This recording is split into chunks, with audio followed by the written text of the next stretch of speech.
Question है जो मेरे कमेंट बॉक्स में जरूर आता है, और वो आता है कि भाई एचआर क्या सिर्फ फीमेल्स के लिए बना है? हमें तो जॉब्स नहीं मिलते, हमें तो पहले ही शॉर्टलिस्टिंग से पहले आउट कर दिया जाता है।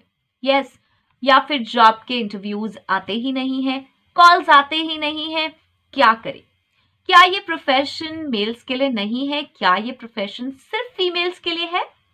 तो अगर आप भी ऐसा सोच रहे हैं तो सही जगह आए हैं, बिकॉज आज हम यही डिस्कस करने वाले हैं। Hello everyone, this is Sugandha and you are watching ready to get update and welcome back to my channel and I hope so male and female both मेरे इस चैनल को देख रहे हैं और बहुत ही ज्यादा खुश हो रहे होंगे कि फाइनली आज ये सेशन मिल गया, जिसमें अगर हम एक फीमेल एचआर हैं तो जब हम सिलेक्शन करते हैं कैंडिडेट्स का एज एन एचआर, तब भी हमारे माइंड में रहता है कि मेल को सिलेक्ट करें या फीमेल को। और अगर हम एक मेल हैं तो हमारे माइंड में ये रहता है कि यार अप्लाई करने का क्या फायदा, जॉब तो मिलेगी नहीं, फीमेल्स को ही प्रायोरिटी मिलती है, राइट?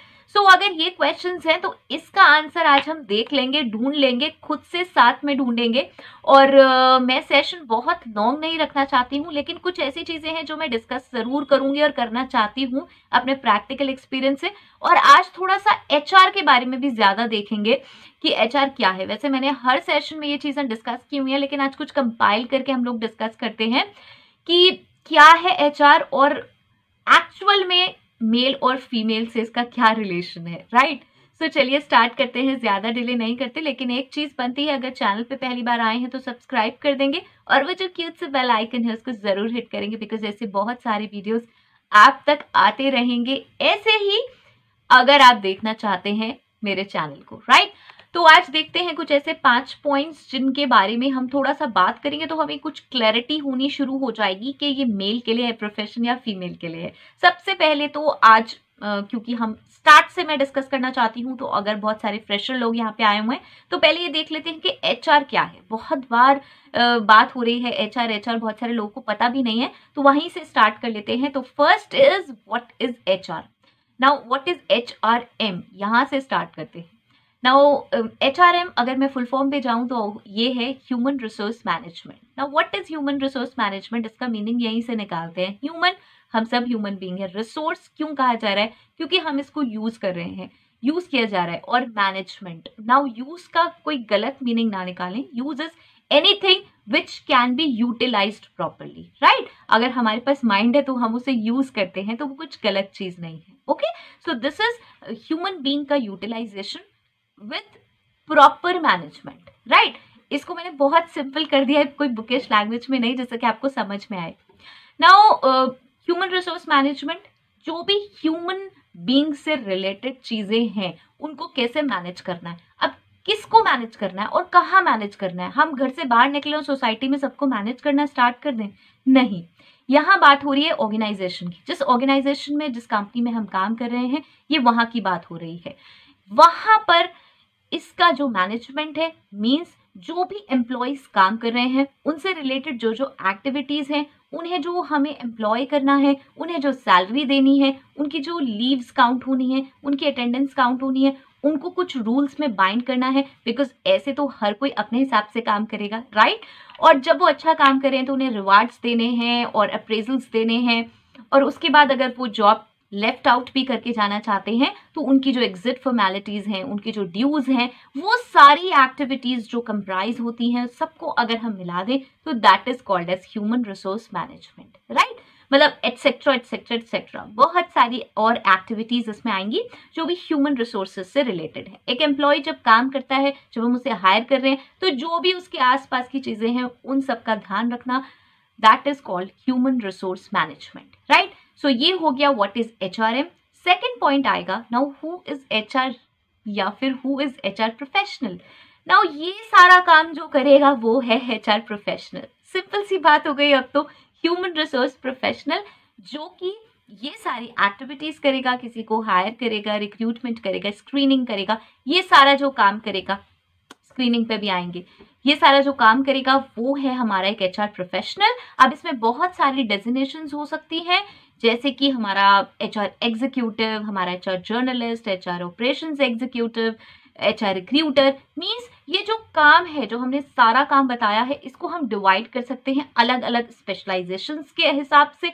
लाइक रिक्रूटमेंट कौन करेगा, मतलब हायरिंग का काम कौन करेगा, उसके बाद जब एम्प्लॉय आएगा तो उसको वेलकम करने का काम कौन करेगा, that is on boarding specialist. और ऐसे ही एग्जिट फॉर्मेलिटीज कौन देखेगा, डॉक्यूमेंटेशन कौन देखेगा, राइट। सो इसको जब हमने किसी दायरे में बांध दिया, मतलब हमने ये कह दिया कि ये काम आप देखोगे, ये काम आप देखोगे, तो वही हमने डेजिग्नेशंस अलग अलग अलॉट कर दी। काम वही है ह्यूमन रिसोर्स मैनेजमेंट का, राइट। वही एक्टिविटीज को हमने एक सिंक्रोनाइज्ड वे में ड्राफ्ट कर दिया और उसके लिए हमने एक एक एम्प्लॉय अलग से हायर कर दिया। ओके, अगर बहुत स्मॉल साइज कंपनी है तो एक HR हो सकता है, और मिड साइज कंपनी है तो एक से ऑब्वियसली ज्यादा होंगे, क्योंकि ज्यादा लोग होंगे, 200-500 लोग काम कर रहे हैं, और जहां लैक्स में, थाउजेंड्स में लोग काम कर रहे हैं, वहां तो प्रॉपर टीम होगी, और वो भी हर चीज की, कि ये रिक्रूटमेंट टीम है, ये ऑन बोर्डिंग टीम है, ये हमारी जर्नलिस्ट टीम है, राइट। सो इस तरीके से हमारे सारे प्रोफाइल्स चलेंगे। ओके, सो यहाँ तक अभी तक हमने क्या क्या सीख लिया है। सबसे पहले हमने देख लिया HRM क्या है, उसके बाद हमने देख लिया HR प्रोफेशनल कौन है, वही सारा काम करने वाला हमारा HR प्रोफेशनल है। नाउ थर्ड पॉइंट आ जाता है जो कि अगेन इम्पॉर्टेंट है, और वो है ये सब प्रोसेसेस क्या है, what are the HR processes, what are HR processes, क्या क्या प्रोसेसेस होंगी, ये कहाँ से स्टार्ट होती हैं, ये वहां से स्टार्ट हो जाएंगी प्रोसेस जब अभी एम्प्लॉय आया भी नहीं है। आज हम सोच रहे हैं कि हमें कोई काम करवाना है किसी से, वहां से स्टार्ट होंगी। अभी हमारे मन में सिर्फ माइंड में ये थॉट आया है कि अभी हमें किसी को हायर करना है, तो वहां से स्टार्ट होंगी, जहां पे हम कहेंगे कि हमें हायर करना है तो किस प्रोफेशन के लिए हायर करना है, किस काम के लिए हायर करना है, किस प्रोफाइल के लिए हायर करना है। ये तो नहीं है ना कि एक आदमी आ जाएगा तब हम सोचेंगे कि उससे क्या काम कराना है। तो that is called as identification of job vacancy. पहले जॉब वैकेंसी को आइडेंटिफाई करिए। Next is drafting job description and job specification. क्या ड्राफ्ट करना है, जॉब डिस्क्रिप्शन, मतलब वो आदमी काम क्या करेगा फाइनली। जॉब प्रोफाइल तो हमने देख लिया कि हाँ भाई आइडेंटिफिकेशन हो गया हमारा कि इसको हम इस काम के लिए अपॉइंट करेंगे, लेकिन वो सारी चीजें क्या होंगी, क्या रोल्स एंड रिस्पॉन्सिबिलिटीज होंगी, क्या लोकेशन पे वो काम करेगा, क्या उसका जॉब टाइटल होगा, क्या पोजीशन होगी, ये सारी चीजें हमारे जॉब डिस्क्रिप्शन का पार्ट बनेंगी, और उसी के साथ आता है जॉब स्पेसिफिकेशन, डिटेल है। इन सब पे सेशंस बने हुए आप डिस्क्रिप्शन बॉक्स में चेक कर सकते हैं, लेकिन मैं यहाँ बताती हुई इसीलिए चल रही हूँ बिकॉज फिर कंटिन्यूशन लॉस्ट हो जाता है, और मुझे किसी ने ये भी कहा है कि जब सब कुछ डिस्क्रिप्शन में है तो फिर सेशन किस काम का, राइट। वो भी बहुत फनी था, बट दैट्स फाइन। मैं यहाँ छोटा छोटा बता रही हूँ, अगर आप डिटेल देखना चाहते हैं तो प्लीज जरूर देख लें डिस्क्रिप्शन बॉक्स में। ओके, ना उसके बाद आ जाएगा हमारा sourcing, then screening the candidates. Screening के टाइम हम कोल्ड कॉलिंग कर सकते हैं, उसके बाद हायरिंग मैनेजर से कोऑर्डिनेट करना कि भाई ये सीवीज ठीक भी है नहीं है, या फिर जो हमें प्रोफाइल मिला है वो वही है जो आपको चाहिए एम्प्लॉय।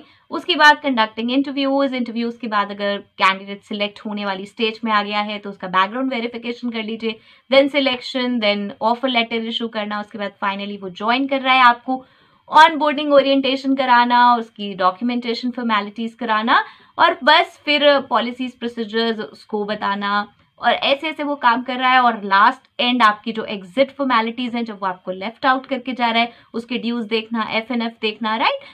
तो ये सारी चीजें कंप्राइज है, ये डिटेल प्रोसेसेस है, मैं बहुत बार डिस्कस कर चुकी हूँ अपने सेशंस में, तो वो आप चेक कर सकते हैं। किसी पे भी अगर आप स्पेशल देखना चाहते हैं, मींस अगर आप डिटेल सेशंस देखना चाहते हैं तो वो आप चेक कर लीजिए। ओके, ये मैंने जस्ट आपको थोड़ा सा बताया है कि ये सारी प्रोसेसेस होती हैं, ये सारा काम आपको करना होता है। ओके, जिससे कि आप ये डिसाइड कर सकें कि ये मेल्स के लिए है या फीमेल्स के लिए है। ओके, सो ये ध्यान रखते चलिए। हम 3 पॉइंट्स यहाँ पे डिस्कस कर चुके हैं, 4 नहीं 3 पॉइंट्स हम यहाँ डिस्कस कर चुके हैं। सबसे पहला था व्हाट इज HRM, सेकंड था who is HR professional, and third है क्या प्रोसेसेस होती हैं HR में। नाउ अब फोर्थ पॉइंट आ जाता है जो कि अगेन इम्पॉर्टेंट है, और वो है What are the key skills required to become an HR? Now, key skills पर मैंने बहुत सारे सेशंस ऑलरेडी बनाए हुए हैं, बट स्टिल मैं यहाँ पे कुछ की स्किल्स जरूर डिस्कस करूंगी, जिसमें से सबसे पहली स्किल आ जाती है मेरी कम्युनिकेशन स्किल्स में, reading skills, writing skills, listening skills, speaking skills. Now obviously जब एक HR है, एक ऐसा एम्प्लॉय है जो कि एक कंपनी और सारे एम्प्लॉयज के बीच में कोऑर्डिनेट करने वाला है, तो उसकी स्किल्स अच्छी होनी बहुत जरूरी है। कम्युनिकेशन स्किल्स मींस वो बहुत अच्छे से कम्युनिकेट कर पाए अपनी बात, now it's not about English, अगर आपके कंपनी में इंग्लिश नहीं ज़्यादा बोली जाती तो जो रीजनल लैंग्वेज है उसमें आप अपनी बात दूसरे को समझा पाएं। एग्जैक्टली जो कंपनी आपसे चाहती है, जो कंपनी कैंडिडेट से चाहती है, वो आप कैंडिडेट को डिलीवर कर पाएं। जो कैंडिडेट चाहता है वो समझ पाएं और वो हमारी कंपनी के अकॉर्डिंग है नहीं है, वो सब हम उस तरीके से देख पाएं। तो रीडिंग, राइटिंग और राइटिंग मेल्स बहुत सारी आपको सेंड करनी होती है, ऑफर लेटर ड्राफ्टिंग होती है, अपॉइंटमेंट लेटर होता है, पॉलिसीज बनानी होती हैं, तो बहुत ही लॉन्ग प्रोसेसेस हैं, तो ये सब होने ज़रूरी हैं। Speaking and listening, again listening ही नहीं होगी, दूसरों की बात ही नहीं सुन पाएंगे तो काम कैसे करेंगे। एंड देन अगेन आता है स्पीकिंग स्किल्स। स्पीकिंग स्किल्स वही हैं जैसे मैं आपसे बात कर रही हूँ, अगर ठीक से बात ही नहीं कर पाएंगे किसी से तो क्या काम बनेगा, राइट। सो ये है कम्युनिकेशन स्किल्स। उसके बाद ऐसी बहुत सारी और स्किल्स हैं। IT skills, you need to get update with the IT things, like covid हुआ तो लॉकडाउन हो गया, एकदम से सब कुछ डिजिटल हो गया, वर्किंग एकदम घर से होने लगी। अब उस केस में अगर हमारा एक एचआर ही अटेंडेंस लीव के लिए सॉफ्टवेयर प्रॉपर रन नहीं कर सकता, रिपोर्टिंग नहीं ले सकता, मैनेज नहीं कर सकता, कोऑर्डिनेट नहीं कर पाएगा तो कैसे चलेगा। ओके, सो जैसे कि एनवायरनमेंट बहुत जल्दी जल्दी चेंज हो रहा है तो यू हैव टू अडॉप्ट, बहुत जल्दी जल्दी चीज़ों को अडॉप्ट करना ज़रूरी है। ऐसा नहीं है कि आप बैठे हुए सोच रहे हैं अरे ठीक है हो जाएगा कर लेंगे, तो आगे गाड़ी निकल जाएगी। ओके उसके बाद आता है you need to be proactive, हर चीज़ के लिए खुद से आगे आना। You need to be an initiator, ऐसा नहीं है कि आप इंस्ट्रक्शंस का वेट करें कब क्या होगा। You have to talk to the senior management. कोई भी ऐसी सिचुएशन है जहाँ कोई भी एम्प्लॉय कुछ समझ नहीं पा रहा, कुछ different type kind of situation है, जैसे कि कोविड का ही टाइम था, तो वहाँ you have to take steps, you have to think critically. यही आ जाती है क्रिटिकल थिंकिंग स्किल्स। आपको आगे तक फ्यूचर ओरिएंटेड होना पड़ेगा, सोचना पड़ेगा, जल्दी से जल्दी देखना पड़ेगा। उसके बाद है conflict resolution skills, means employees के बीच में कन्फ्लिक्ट्स हो रहे हैं, कुछ प्रॉब्लम्स आ रही हैं with hiring managers, with in departments और सीनियर मैनेजमेंट के लिए एम्प्लॉयज बहुत ज़्यादा गुस्सा में हैं या पॉलिसीज एक्सेप्ट नहीं कर रहे हैं या ऐसा कुछ भी है, ग्रीवियंसेस हैं, तो वो कन्फ्लिक्ट रेजोल्यूशन स्किल्स आपके अंदर होनी चाहिए। आप दूसरों की बात सुने प्रॉपरली, ऐसा नहीं है कि खाली एक कंपनी के अकॉर्डिंग काम करें कि हाँ भाई मैं तो कंपनी का रिप्रेजेंटेटिव हूँ, जो कंपनी ने कह दिया वो है। जब तक आप एम्प्लॉयज़ की सुनेंगे नहीं, वहाँ फिर नहीं सेटल हो पाएंगी चीज़ें। ओके, सो ऐसी बहुत सारी और भी स्किल्स हैं जो आपके अंदर होनी चाहिए। अब आप ये देख लीजिए कि ये स्किल्स आपके अंदर हैं या नहीं है। नाउ अब हो गई सारी कहानी और इसमें हमें अब तक सब कुछ पता चल चुका है। अब एचआर के बारे में, एचआर प्रोफेशनल कौन है, क्या काम करना है, प्रोसेसेस क्या है, की स्किल्स क्या है। अब लास्ट बारी आ जाती है हमारे पहले क्वेश्चन की, जो हम सबसे पहले लेके चले थे कि मेल होना चाहिए या फीमेल होना चाहिए, means who can become an HR professional. इसको मेल फीमेल ना कर हम इस क्वेश्चन को रेज कर सकते हैं कि who can become an HR professional. तो इसका आंसर आप खुद से भी ढूंढ सकते हैं, मुझे कमेंट में भी लिख सकते हैं। मैं भी यहाँ बता सकती हूँ कि the person who is having above all, जो ऊपर की सारी चीजें मैनेज कर सके, जो वो प्रोसेसेस को प्रॉपरली स्टेबलाइज कर सके, जो वो की स्किल्स को डेवलप कर सके, जो ये समझ सके कि ह्यूमन रिसोर्स क्या है और उसको कैसे मैनेज करना है, वो एचआर बन सकता है। तो अब इसमें मुझे बताइए कहाँ से मेल और फीमेल वाला क्राइटेरिया आया? कहीं से भी नहीं आया, राइट। सो ये है इसका कंक्लूजन कि इसमें कोई भी जेंडर डिस्पैरिटी नहीं होती और नहीं होनी भी चाहिए। अगर आप एक फीमेल एचआर हैं या आप एक मेल एचआर भी हैं तो भी मेरी रिक्वेस्ट आपसे यही रहेगी, आप देख रहे हैं सेशन को, ये डिस्पैरिटी ना करें जेंडर बेस्ड, क्योंकि ये क्वेश्चन मेरे पास अक्सर आता है कि एचआर प्रोफेशन में मेल्स को आगे नहीं रखा जाता, मींस उन्हें चांसेस नहीं मिलते। ओके, सो ये डिस्पैरिटी आप भी ना करें। एचआर कोई भी बन सकता है जो ये ऊपर वाली सारी चीजें समझ सकता है, उन्हें कर सकता है। Okay, so based on this discussion today एक कंक्लूजन निकला कि कोई भी नीड नहीं है मेल या फीमेल की, इसमें एक ऐसा पर्सन चाहिए, मींस वो चाहे मेल हो चाहे फीमेल हो, जो कि ये सारे काम कर सके। और अगर अभी भी डाउट है तो एक्सप्लोर करिए गूगल पे, जो ब्रांडेड कंपनीज है, टॉप 10 ब्रांडेड कंपनीज, उनके एचआर कौन है और मुझे ज़रूर मेंशन करें।